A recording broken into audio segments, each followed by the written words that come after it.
மழை இருக்கிற வரைக்கும் என்னது ஆமான அடிமைன்னு சொல்லவே முடியாது. நம்மள என்ன நினைச்சிட்டு இருக்கிறோம்? நம்மளாம் நினைச்சதுக்கு நம்ம நினைச்சது தான் நடந்துட்டு இருக்கு.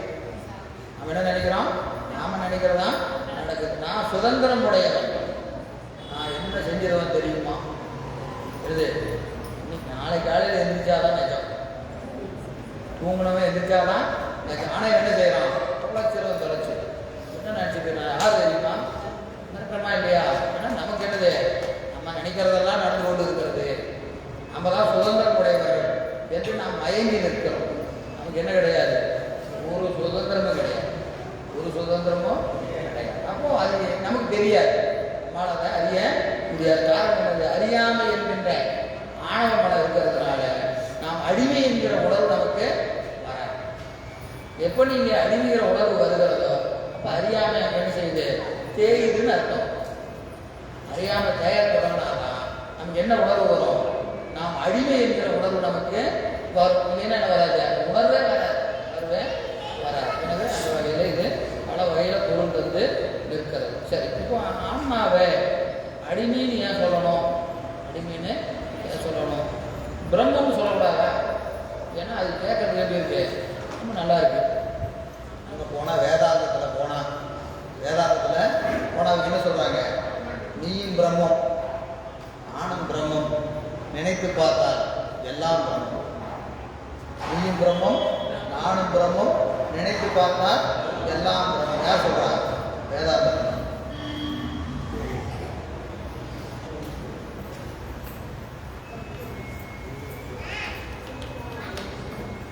கேட்கறதுக்கு எப்படி இருக்கு? சூப்பரா இருக்கு இல்லைங்களா? நம்மளோட கூப்பிட்டு நீ தான் ராஜா, நீ ராஜா அப்படின்னு சொன்னா எப்படி இருக்கு? நல்லா தான் இருக்கு. நீ அடிமை அப்படின்னா அவரு போனா அடிமைங்கிறாரு, நீ நினைச்சது ஒன்றும் கேட்க முடியாது அப்படிங்கிறாரு. இது நல்லா இல்லை, சித்தாந்த வகுப்பு நல்லா இல்லை. எங்கே போகலாம்? ராமகிருஷ்ணா மடத்துக்கு போனா அவங்க என்ன சொல்றாங்க? சந்தோஷப்படுற மாதிரி நாடு பேசுறாங்க. சார் நீதான் பிரம்மம், நீதான் பிரம்மம் கேட்கறதுக்கு எப்படி இருக்கு? ரொம்ப ஆனந்தமா இருக்கு. அப்படியே கிரீடமெல்லாம் வச்சுட்டு ஈரேழு லோகமும் உனக்கு அடிமை, ஈரேழு லோகம் உனக்கு அடிமைனா கேட்கறதுக்கு எப்படி இருக்கு? நல்லா இருக்கு. ஒண்ணுமே உனக்கு கிடையாது, ஒண்ணுமே உனக்கு கிடையாது, நீ அடிமை. இது எப்படி இருக்கு? கொஞ்சம் கஷ்டமாக தான் இருக்கு, கொஞ்சம் கஷ்டமாக தான் இருக்கு. சைவ சித்தாந்தத்துக்கு வந்தால் எப்போ பாரு அடிமை அடிமைன்னு சொல்றாங்க, அடிமை அடிமைன்னு சொல்றாங்க. ஏன் பிரம்மன்னு சொல்லக்கூடாது? ஏன் பிரம்மன்னு சொல்லக்கூடாது அப்படின்னு ஒரு கேள்வியை கேட்டு அதுக்கு விடைய சொல்றாரு. என்னது? அதனால பாட்டு கண்டவற்றை நாளும் கணக்கு அளவினில் கலங்கெடும் சிந்தனுக்கு என்னோ செயல். கண்டவற்றை நாளும் கனவினில் கலங்கெடும் சிந்தர்களுக்கு என்னோ செயல். நீ பிரம்மமாயா கேட்குற? நீ பிரம்மமா? ஏன் அது என்ன பிரச்சனை உங்களுக்கு? நான் பிரம்மங்கிறதுல உங்களுக்கு என்ன பிரச்சனை? யார் கேட்குறா? உமாபதி சிவனார். தூங்குனியா? தூங்குனியா? தூங்குனேன். என்ன பண்ண? கனவு வந்துச்சு. என்ன கனவோட சொல்லி பார்க்கலாம்? எங்கேயோ போனேன், யாரோ ஒருத்தர் வந்தார், பேசிகிட்டு இருந்தோம். என்னமோ இடம் ஒரு மாதிரி இருந்தது, கோயில் மாதிரி இருந்துச்சு. அவர் ஏதோ சொல்லிட்டு இருந்தார். அப்புறம் என்ன பேசிருந்தோம், அவர் யாருன்னு சரியா தெரியல. சரி, எந்த கோயில்னா தெரிஞ்சுக்க? எங்கே போன கோயில் தான், எங்கேயோ ஏற்கனவே கோயில் அந்த கோயிலுக்கு, அதுவும் சரியா தெரியல.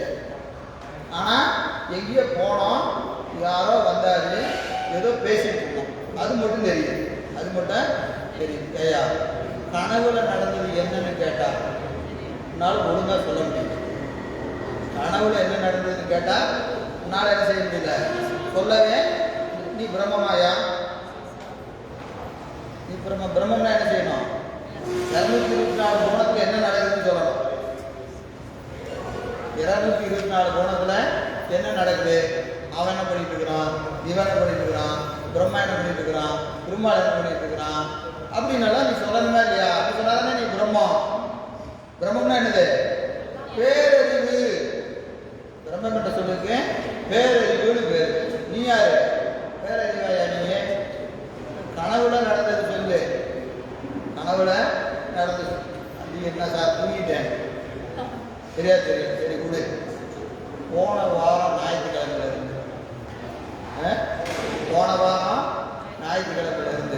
இன்னைக்கு ஞாயிற்றுக்கிழமை தானே, இந்த ஞாயிற்றுக்கிழமை வரைக்கும் 3 வேளை சாப்பிட்டியா? சாப்பிட்டியா இல்லையா? சாப்பிட்டா நல்லா ரசித்து சாப்பிட்டியா? வீட்டில் செஞ்சு போட்டதை சாப்பிட்டேன், ரசித்து சாப்பிட்டேனா இல்லையான்னு என்னதை சொல்கிறது? அந்த அம்மா செஞ்சு போட்டதை சாப்பிட்டேன். சரி, என்னென்ன சாப்பிட்டேன், எவ்வளோ சாப்பிட்டு எழுதுவாங்க, டேப்லெட் எடுத்துக்கோ.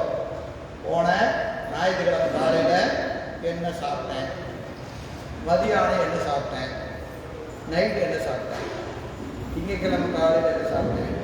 3 வேளை சாப்பிட்டியா இல்லையா? 7 நாளைக்கு 3 வேளை என்னென்ன சாப்பிட்டேன், எவ்வளோ சாப்பிட்டேன். இட்லினா 3 இட்லி சாப்பிட்டேன், 2 தோசை சாப்பிட்டேன், 1 சப்பாத்தி சாப்பிட்டேன். எழுதி பார்ப்போம். அப்படின்னா எழுத முடியுமா? எழுத முடியுமா? கஷ்டம்தான்.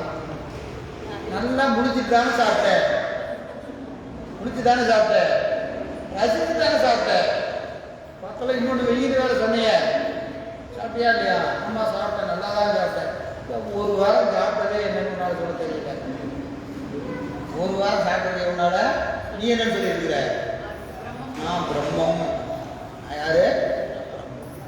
சரி, காலையிலேருந்து பாடம் கேட்டுட்டு இருக்கிறீங்க, என்ன சொன்னு தான் சொல்லு,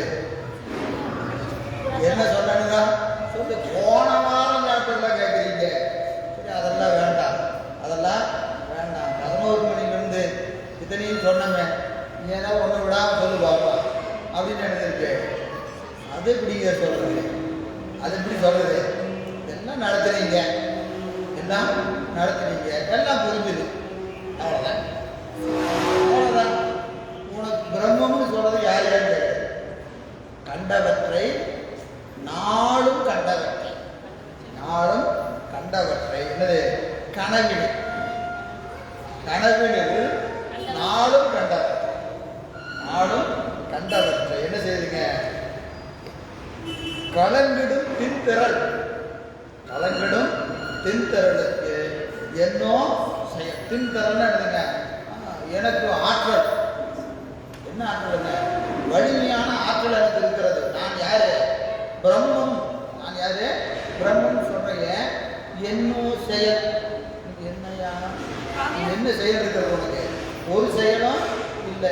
கனவுல கண்டதை உன்னால சொல்ல முடியல, கனவுல கண்டதை